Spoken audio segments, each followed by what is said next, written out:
The 13th Bell. The village of Swierzen had always been quiet. Not peaceful, quiet.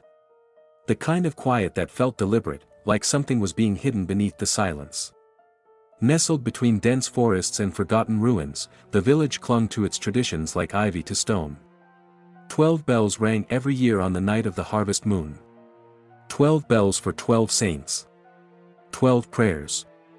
12 months. It was a ritual older than memory, older than the chapel itself.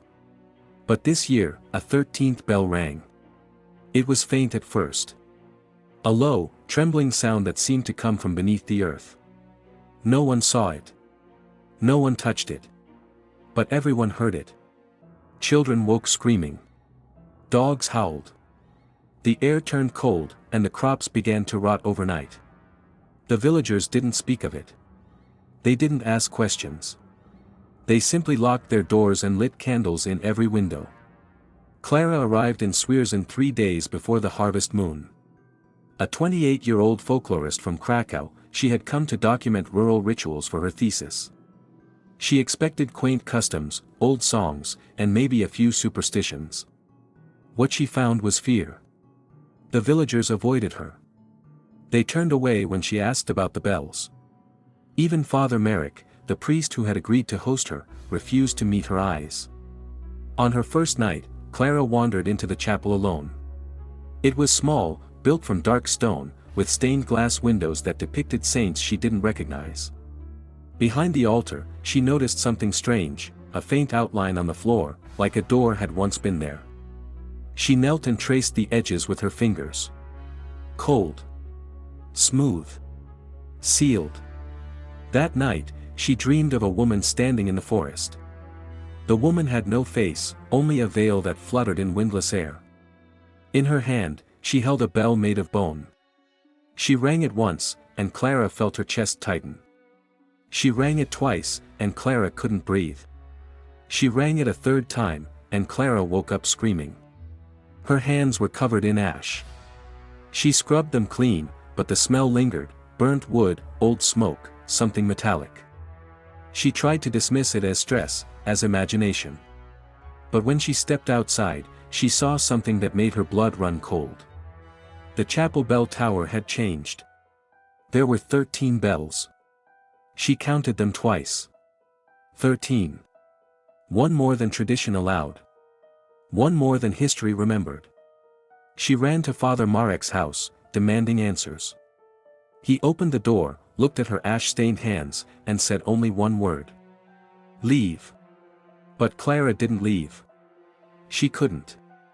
Something had awakened in her, a memory, a warning, a whisper from her grandmother's stories. When Clara was a child, her babcia used to speak of the 13th bell, the one that summoned things best left buried. Clara never believed her. Until now. She returned to the chapel that evening, armed with a flashlight and her grandmother's old journal. She found the outline again, behind the altar. This time, she noticed symbols etched into the stone, faint, almost invisible. Protective runes.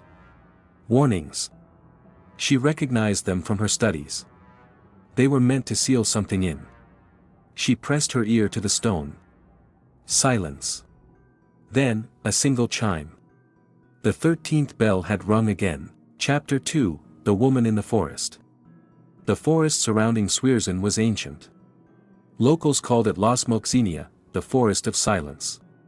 It wasn't marked on most maps, and even satellite images showed it as a blur of green, as if the trees refused to be captured. Clara had heard whispers about it from the villagers, but no one dared enter. Children were warned never to cross the tree line. Hunters avoided it. Even the priest, Father Merrick, refused to bless its borders. But Clara was not afraid. She was desperate. The 13th bell had rung again the night before. She had heard it in her dreams, and when she woke, the sound lingered in her ears like a memory she couldn't shake. Her grandmother's journal had mentioned the forest, not directly, but in fragments. Where the veil is thinnest, one entry read. Where the forgotten walk.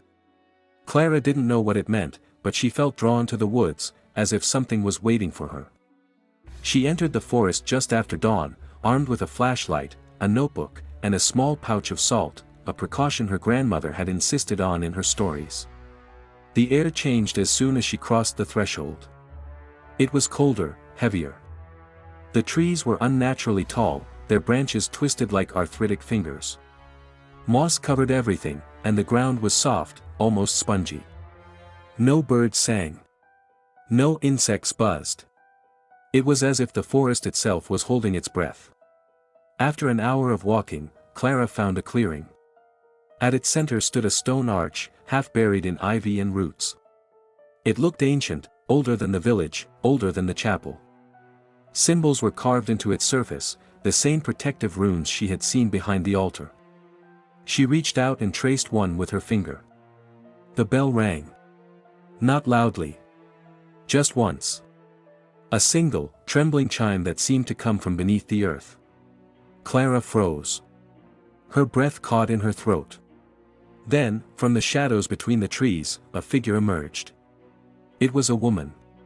She wore a long black dress that trailed across the moss like smoke. Her face was hidden behind a veil, but Clara could feel her gaze, cold, ancient, knowing. In her hand, she held a bell. It was small, delicate, and made of something pale and brittle. Bone. The woman didn't speak. She raised her arm and pointed at Clara. Then she pointed at the ground. Clara looked down and saw that she was standing inside a circle of salt. She hadn't noticed it before. It was perfectly formed, untouched by wind or time. Someone, or something, had prepared this place for her. The woman lowered her arm. For a moment, Clara thought she might speak. But instead, she turned and vanished into the trees, leaving the bone bell behind, lying on a patch of moss. Clara didn't touch it. She turned and ran, her heart pounding. But the forest had changed. The path she had taken was gone. The trees were different. Taller. Closer. The air was thicker. She stumbled, fell, scrambled to her feet. Time felt distorted, minutes stretched into hours. Shadows moved where they shouldn't. Finally, she broke through the tree line and found herself on a wide, empty field. The sun was low in the sky, though she had entered the forest at dawn. At the far end of the field stood a chapel. But it wasn't the one she knew. This chapel was wooden, blackened by age and fire.